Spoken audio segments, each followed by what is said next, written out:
Respect is the key. Ingat, harus respect Profesor KB. Setuju banget. One mission, one glory, one step ahead to make a history. Untung bukan gua lagi ngomong di dalam momen itu. Waduh. Bisa salah fokus gua ngeliat yang cakep-cakep. Saya aja Laki-laki hampir normal salah bro. fokus tadi. Laki-laki normal. Nggak salah. Tuh lihat, ini Taman Ismail Marzuki nih. Tuh. Waduh. Lihat ya. Sama Pak Produser sekali lagi ya, aku titip kalau ada merchandise-nya kelebihan 2 ya. Aku mau kasih dari sisi ini 1, sisi sana 1. Iya, kita bagi-bagi seru banget. Iya, karena ini apresiasi terhadap penonton di sini. Yes. Gila Sans. Gilasan. Gilasan. Yang mau nitip salam tulis kayak gitu, ntar kalau bisa kita bacakan di kolom komentar juga. Yang mau titip salam boleh. Mau langsung DM juga boleh. Emang boleh? Boleh semua. Yang dari Sabang sampai Merauke boleh semua. Boleh. Terus juga kalau salah ada yang nonton di TV. Oh iya di TVRI Di Sport. TV Sport. Halo. Dan untuk emak bapaknya yang tergeser remote-nya dipakai buat nonton N5 nggak apa-apa. Tolong ya Bu ya. Iya. Sebentar aja Bu. Sehari aja kok. Iya. Semalam. Semalam aja. Nah jujur gue pengen ngertiin tapi gue nggak bisa, mohon maaf ya Oh, sebelumnya. enggak, Itu itu. bahasa Indonesia. Mau di end pakai Lord apa enggak nih? Oh iya bahasa Epic ini. Brand tuh. Oh ini sih ini. Ini konten kreator Mobile Legends. Iya. Gue kira tadi bahasa Filipin. Enggak, tenang aja. Mirip-mirip ya. Ya walaupun aku udah belajar sedikit-sedikit. Tenang aja. Ya itu, aku belajar itu. Oke, tapi kalau kita ngelihat dari draft indexnya nih B, memang kelihatan nggak terlalu berbeda jauh dari kedua belah tim. Bahkan damage untuk di late game potential lainnya juga sama sih. Iya, sama-sama persis juga. Tinggal mencari momentum. Apalagi kalau Epic Brand ini bermain dengan permainan tarik ulur. Yes. Mereka juga akan bermain dengan favor item. Ada Flask of the Oasis juga di sana. Sehingga tentunya damage dari Cloud sangat-sangat dibutuhkan sekali. Novaria mungkin akan sedikit menjadi masalah karena yang bisa reach out dia itu hanya dari ceweknya saja. Belum lagi kalau kita melihat battle spell. Purify mungkin bisa dibawakan oleh View. Dan Ya. itu yang mungkin akan menjadi malapetaka sendiri. Karena untuk menyentuh ke lini belakang, Mhm. kalau seandainya yang jump in adalah Kairi nggak bakal punya escape ability. Karena Betul. dia akan membawa retribution di sana. Dia benar-benar akan nunggu inisiasi dari Boots atau enggak keyboynya. Sama aku ada dapat pesan ini dari salah satu sesepuh EVOS Fams. Apa Dandi. tuh? Aku Wah, Dandi. EVOS Fams, aku Dandi. Goplet dan dia lagi nonton sama Sobat Onyx. Lagi nonton sama Sonic. Luar biasa. Luar biasa. Terima ya. kasih banyak untuk fans Indonesia ya. Yang berbeda-beda, Ya. udah lupakan warna, ya kan sekarang kita udah fokus dukung Onyx ya guys ya. Udah saatnya merah putih. Ini udah saatnya merah putih. Sekarang Indonesia waktunya. Dan Wah dan bahkan kalau ngomongin Indonesia, Yes. fansnya itu jauh banget sampai ada yang dari Milan bro. wow. N5, karena di sana katanya lagi terang, lagi kerja, jangan sampai ketahuan bosnya katanya. Iya, kita sih nggak bakal bilang ya kebetulan. Tenang tapi aja. kalau bosnya fans dari Onyx, Coba ya, ditanya ya, coba iya. ditanya. Siapa tahu bosnya Sonic juga. Siapa Iya. tahu nobar nanti. Juga. Oh iya malah beneran nomor di kantor ya. Iya. Wow, tapi ya tentunya di Filipina juga ramai tentunya full house untuk mendukung tim tuan rumah. Wah kacau sih. Tadi beberapa caster internasional Mhm. seperti Wolf bilang, wah luar biasa crowd. Dan ini it's Onyx time! Onyx time! Time, ada gambar Onyx juga tuh landaknya Onyx. Aduh luar biasa. Oke, Oke. tiba-tiba kita sudah menuju ke dalam lane of down. Kalau gitu minta semangat Taman Ismail Marzuki! Let's go ke lane of down Grand Final M5 World Championship. Wow, ini best of 7 dimulai dari game pertama tentunya yang kita akan melihat apakah akan ada pertarungan yang sengit. Karena kemarin Onyx di game kedua dan game ketiganya itu benar-benar totally one sided deh. Iya, tapi kalau kita melihat dari early tempo yang sudah mulai dijalankan oleh teman-teman dari AP Brand, belum ada gerakan agresif seperti biasa. Malahan, kalau yang aku lihat mereka sedikit bermain lebih pasif. Di menit 1:20 tidak ada gerakan menuju ke area mid lane yang mengancam.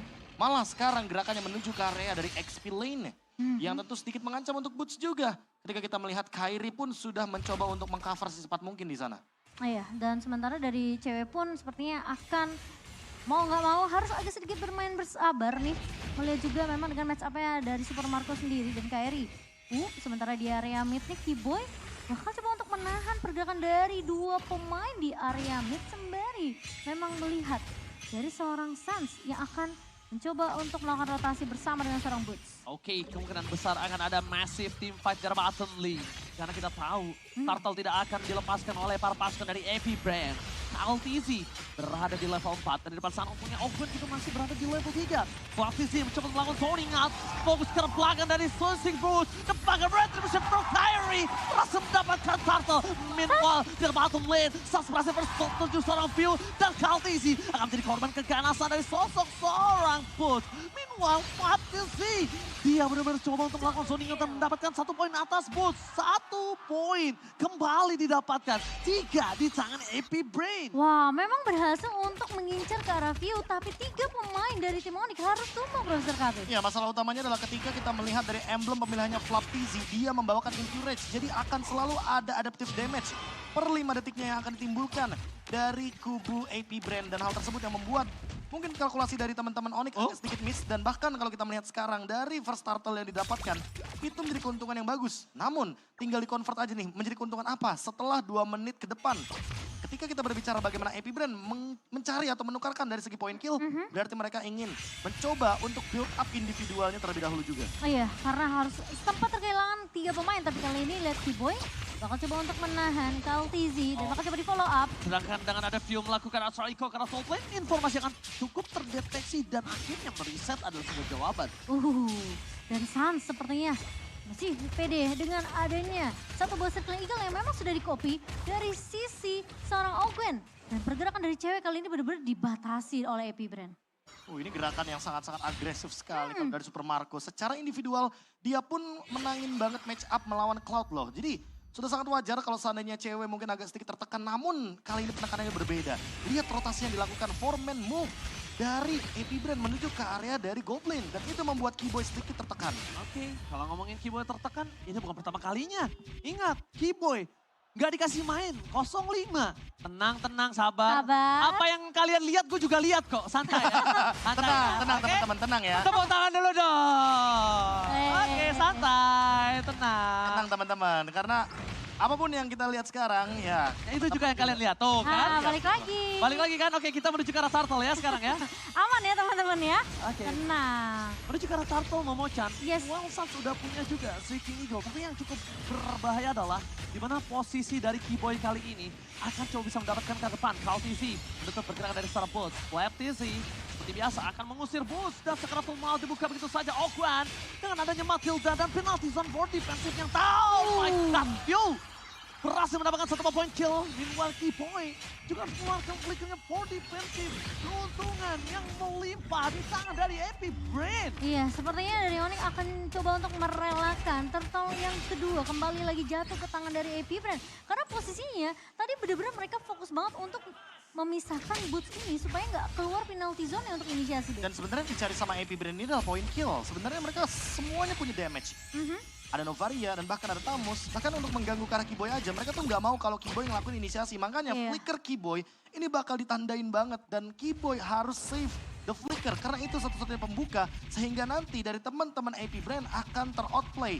Dan Sans masih dengan recall-recallnya, masih dengan santai. Karena ini masih early game. Bukan pertama kalinya Onyx berada di posisi seperti ini. Dan Sans, Rico-Riconya ditunggu di seluruh penjuru Indonesia. Di seluruh dunia bahkan kayaknya ya. Kalau udah sampai ke babak dari MSR sendiri. Tapi ya menuju ke arah mid to the late game mungkin bisa jadi satu momen juga ya untuk tim Onyx sendiri. Karena mereka bawa Cloud ingat dan Sans juga membawakan Valentinanya. Enggak cuma itu, cuma ada satu Purify loh dari AP Brand. Yes, yang mungkin akan membuat mara bahaya akan tercipta. Oke, cewek coba melakukan decoy. Ternyata berhasil di sana Momo-chan. Tergocek begitu saja. Tergocek namun untung dari cewek pun tentunya masih bisa untuk setidaknya memainkan dari BMI-nya sehingga tidak akan ada yang terpick off juga di area atas. Sebentar akan lebih berfokus terlebih dahulu memberikan space ke arah cewek untuk farming. Ya ini bakal jadi sedikit hari yang panjang bagi Onyx. Karena nantinya cewek akan ditugaskan untuk bermain dengan metode 4-1 dan hal tersebut sedikit berbahaya tentunya. Karena untuk tim fight 4-nya kemungkinan besar Onyx-nya belum memiliki power yang cukup sampai dengan menit yang ke-15. Apalagi kalau kita melihat dari Super Marco yang dia langsung menuju ke arah Malefic Road. Ini akan sedikit menghantam dari lini depan sehingga permainan front to back bisa dijalankan oleh teman-teman dari AP Brand. Oh Brand terperangkap di depan sana. Cuma yang sangat-sangat diperhatikan dari tadi Boots-nya Momo-chan. Iya makanya aku bilang Boots nih bener-bener kayak jadi inceran banget untuk di area early-nya. Boots yang benar-benar diprioritaskan untuk bisa ditumbangkan terlebih dahulu. Karena inisiasinya antara dari Keyboy yang punya implosion atau memang Boots. Dengan penalty zone-nya. Turtle yang ketiga sudah mulai Dikuasai tentunya daerah rivernya oleh pemain-pemain dari AP Brand. Ya lagi-lagi Flappy Zim jadi garda terdepan dan lihat sekuat itu Tamus di early game. Sedangkan sekuat itu juga di mana para pasukan dari tim AP Brand mendobrak tim Onyx. Mereka men-zoning out. Lihat Flap CZ versus everybody. Kembali membuat game pertama ini deja vu. Wow, benar. Aku baru mau bahas ya. Ini persis banget tempo permainannya sama seperti di game pertama kemarin Onyx bertemu dengan AP Brand. Jadi apakah memang mid to the late game ini akan jadi kunci untuk Onyx sendiri? Ya, tapi mungkin permasalahan yang baru kita temukan di sini adalah Tamus. Tamus ini adalah tipikal hero yang dia bisa langsung end game juga, bisa menabrak turret juga, sehingga kemungkinan besar dari Onyx harus jauh lebih safe daripada pertemuan mereka di upper bracket. Iya. Jadi mungkin menunggu momentumnya harus lebih sabar, jangan sampai termakan dengan bait yang diciptakan oleh satu Matilda atau bahkan satu Tamus. Bait yang diciptakan oleh satu Matilda atau bait yang diciptakan oleh Sans. Itu dia. Sans dengan banyaknya recall-recall yang dia ciptakan dan circling eagle defensif yang dia miliki. Iya, tapi Sudah sekarang ketemu jawabannya nih. Berarti yang akan dia copy adalah circling eagle. Second Eagle ya, yang mungkin saat ini juga sampai di area menit ke-8. Ini yang kelihatan depan mata ya memang sebenarnya Ogen. Yang terus-terusan ngasih pressure. Dan Kairi hampir banget kehilangan purple buff-nya. Itu dia tuh, player-player Novaria tuh. Dia tahu banget timingnya. Sampai dihitungin berapa lama dia akan nge-jungle. Itu karena nggak hanya di kompetitif, profesor kami juga gitu. Kalau dia pakai Novaria dihitung. Jadi cepat untuk dapetin purple-nya. Ada rumusnya berapa detik gitu loh untuk selesai purple buff-nya. Dan itu yang mungkin diperhatikan sama View. Yang dari tadi engage-nya ke arah dari Kairi. Sehingga membuat secara level tentunya kali ini Kairi harus farming dan extra effort. Tapi lihat ada yang flanking diam-diam. Ada yang flanking dan sepertinya masih belum diketahui pergerakannya. Dan masalahnya dari posisi pemain-pemain Onyx memang mereka benar-benar berfokus banget untuk setidaknya nggak ke-drag lah sama tempo permainan dari AP Brand. Ngomong-ngomong permainan, ini permainan lagi dan lagi. Permainan Wow. tempo dari Onyx. Mereka tahu persis bahwa sebenarnya Kyle TZ dengan hero tank jungle-nya itu nggak secepat ketika dia menggunakan assassin. Makanya lihat levelnya. Kairi pun kali ini mencoba untuk mengimbangi sehingga di Lord pertama, Lord Dance kita akan melihat setidaknya Kyle TZ dengan Kairi yang perbedaan levelnya tidak begitu signifikan. Bukan hanya itu aja, tapi yang cukup berbahaya adalah satu hal di mana Sans akan menjadi target utama. Asal itu telah terdeteksi dan mereka melihat ada posisi yang cukup bebas untuk tim AP Brand. Cuma satu hal, Super Marco cukup trauma nampaknya dengan game pertama kemarin dan akhirnya dia respect sekali untuk Brody membuat DHS di early seperti ini. Wah itu cukup berat Profesor. Iya, apalagi untuk permainan menuju ke arah targeting Keyboy ya. Namun lagi dan lagi belum ada yang mendeteksi Keyboy. Itu sekitar 2 menitan mah udah tuh Keyboy di situ tuh diem Iya. dengan kesabarannya. Untung nggak AFK. Oh enggak dong. Ya makanya dia harus recall, dia harus gerak-gerak biar nggak AFK. Cip. Iya benar, biar nggak kedeteknya AFK gitu ya. Iya. Tapi kali ini Lord Dance yang sudah mulai Oh no. inisiasi oleh AP Brand. Tapi sepertinya pergerakan dari Boots bakal ditangkap. Berhasil membuka dengan adanya 4 stun yang diberikan. Tapi nampaknya gagal untuk bisa di following up. Damage tidak akan terlalu cukup. Karena kita bisa melihat juga kalau misalnya Keyboy akankah tarik posisi. Karena kalau bisa aku lihat di sana, dia menarik posisi. Yes, dia menarik posisinya. Karena kalau dia terdeteksi di sana tumbang dan gak bisa diselamatkan kembali. View kembali dengan calculate-nya, berhasil mendapatkan Lord atas dari Oni. Ya, tapi yang paling penting di sini adalah AP Brand memang hanya mengincar poin kill saja. Udah baru mereka coba untuk kontes objektif dan sejauh mata memandang kita baru melihat ada beberapa mungkin advantage yang diamankan sama AP Brand, tapi lagi dan lagi CW mendapatkan space farming yang lumayan banyak. Hanya saja dari segi item nih mungkin harus lebih bersabar lagi. 2 Lord dulu ditahan hingga nantinya Onyx baru bisa mendapatkan level dan item yang seimbang. Karena mau bagaimanapun juga ketika sudah berada di menit yang ke-20, berada di menit yang ke-30 sekalipun, semua item pemain dari kedua tim sudah bisa dipastikan full item dan tinggal ditunggu setupnya aja untuk menuju ke arah late game. Iya, perbedaan aturnya memang di menit yang ke-11 ini kelihatan terpaut cukup jauh ya. Perbedaan 7.000 yang memang ngebuat AP Brand ini menang dari segi level, menang juga dari segi item yang dibutuhkan. Super Marco udah jadi dengan Wind of Nature-nya. Dan sekarang dia punya setidaknya satu jaminan untuk menghalau physical damage yang dimiliki oleh pemain-pemain dari Onyx. Wow, cukup sakit ya. Nampaknya kita lihat para pasukan dari tim AP Brand, mereka pergerakannya udah cukup masif di arah bottom lane, agresif juga. Yang aku suka dari Onyx adalah dia masih responsif terhadap early aggression yang dimiliki oleh AP Brand.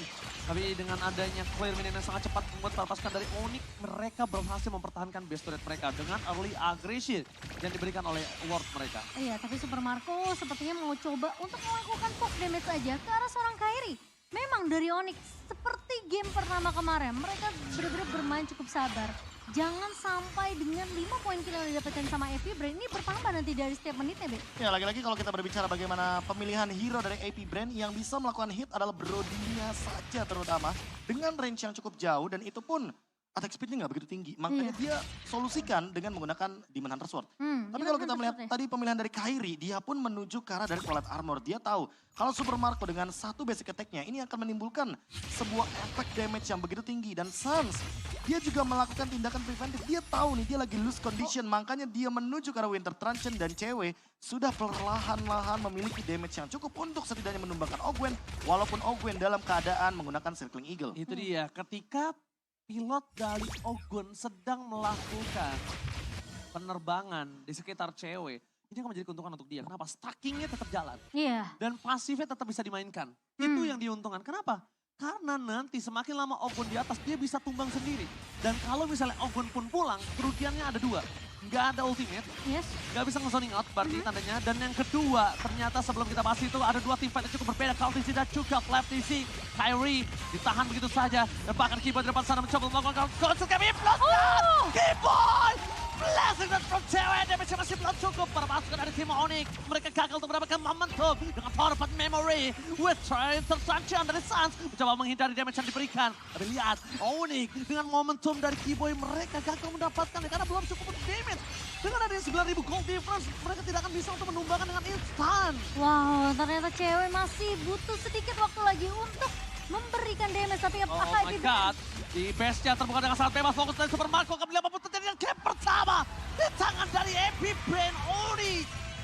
Berhasil dibungkam di game pertama dan Epic Brain. Mereka tidak mau mengulangi kesalahan yang sama. Yes, tidak menyentuh sampai ke menit yang ke-15 Profesor KB. Iya. Dan sepertinya mereka udah belajar banget dari game 1 kemarin sih. Makanya aku bilang sekarang alternatifnya ada dua. Kalau kita menuju ke arah base turret, kemarin waktu damage upper bracket itu cuma Super Marco yang bisa melakukan hitnya. Yes. Tapi sekarang ada Tamus, sebuah elemen of surprise yang diberikan.